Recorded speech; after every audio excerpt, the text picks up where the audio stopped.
Subscribe Digital Help YouTube channel. 1K তে কত হয়, 100K তে কত হয় বা 1 মিলিয়নে কত হয়? এই প্রশ্নগুলো অনেক সময় আমাদের মাথায় চলে আসে। আমি হাবিবুর রহমান ডিজিটাল হেল্পের পক্ষ থেকে সবাইকে জানাই স্বাগত। আমি আজকে এই প্রশ্নগুলোর উত্তর দেওয়ার চেষ্টা করব। আমি আজকে আপনাদেরকে বলবো 1K তে কত হয়, 100K তে কত হয়, 1 মিলিয়নে কত হয়। এই সম্পূর্ণটা ভিডিওটা আমার দেখবেন অবশ্যই। ভিডিওটি স্কিপ করলে কিন্তু আপনারা বুঝতে পারবেন না। প্রথমে আমি যদি বলি যে 1K তে কত হয়? 1K মানে কত হয়? যখন কোনো ইউটিউব চ্যানেলে 1K সাবস্ক্রাইবার পূরণ হয়, সে তখন ইউটিউব চ্যানেলটা মনিটাইজ করার জন্য এপ্লাই করে। কিন্তু এই 1K টা আসলে কত? এটা আমাদেরকে জানতে হবে অবশ্যই। 1K টা মূলত হলো যে 1000। 1000 এ 1K হয়।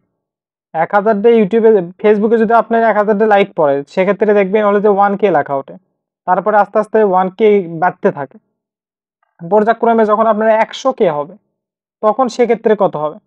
যেহেতু আমাদের হলো যে 1K তে হচ্ছে 1000, তাহলে 100K তে কত হচ্ছে?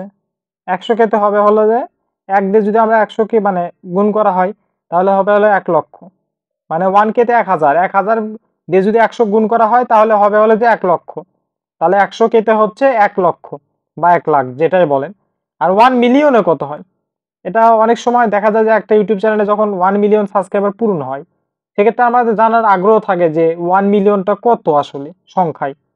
এটা মূলত হলো যে 10 লাখ। 1 মিলিয়নটা হলো যে 10 লক্ষতে হলো যে হয় 1 মিলিয়ন। এটা এটা হয়ে থাকে আসলে। আর আপনি আমার ইউটিউব চ্যানেলে যদি নতুন হয়ে থাকেন, তাহলে অবশ্যই আমার ইউটিউব চ্যানেলটি সাবস্ক্রাইব করবেন। পাশে থাকা বেল আইকন বাজিয়ে আমার পাশেই থাকবেন নতুন আপডেটের জন্য করে। এটা আমরা ক্লিয়ার হলাম যে 1 মিলিয়নে হয় হলো যে 10 লাখ। 10 লাখ হলে হয় যে 1 মিলিয়ন। এটা আপনারা জাস্ট বুঝে নেবেন। এরপরে যদি 10 মিলিয়ন হয়, তাহলে কত হবে? এটাও কিন্তু খুব সহজে আমরা বের করতে পারবো। যেহেতু আমরা জানি যে 1 মিলিয়নে কত হয়। তো আমরা এটা কিন্তু খুব সহজে বের করব। 1 মিলিয়নে যখন 10 লক্ষ হয়, তাহলে আমরা খুব সহজে এটা বলতে পারবো যে 10 মিলিয়নে হলো যে 1 কোটি হয়। আমরা জাস্ট এটা যদি গুণ করি, তাহলে 1 কোটি হয়ে যাবে অটোমেটিক। এটা আমরা খুব সহজে বুঝতে পারছি। এরপরে আসতেছে হলো যে 1 বিলিয়নে কত হয়। সেটাও আমি আপনাদেরকে এখন বলবো যে 1 বিলিয়নে আসলে কত হয়।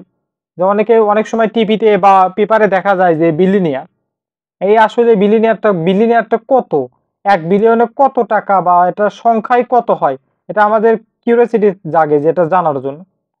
আসলে হলো যে 1000 মিলিয়নে হয় 1 বিলিয়ন। অর্থাৎ 10 মিলিয়নে যদি 1 কোটি টাকা হয়, তাহলে আমরা যদি 1000 দিয়ে দশক ভাগ করি, তাহলে 100 হবে। অর্থাৎ 100 কোটিতে হয় 1 বিলিয়ন। এটা কিন্তু খুব সহজে আমরা বের করতে পারতেছি।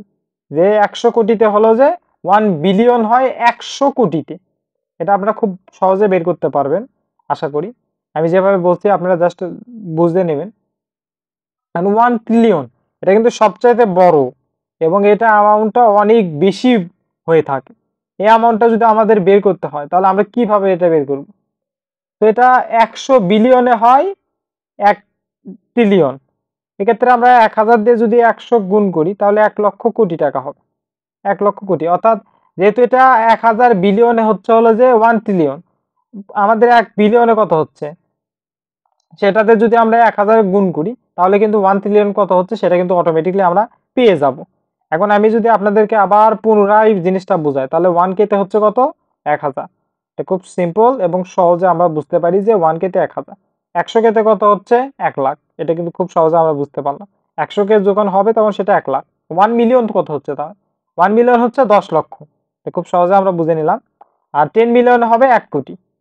10 মিলিয়নে হবে 1 কোটি, এটা খুব সহজে আমরা বুঝতে পারি। 1 বিলিয়নে হবে হলো যে 1000 মিলিয়নে হবে 1 বিলিয়ন।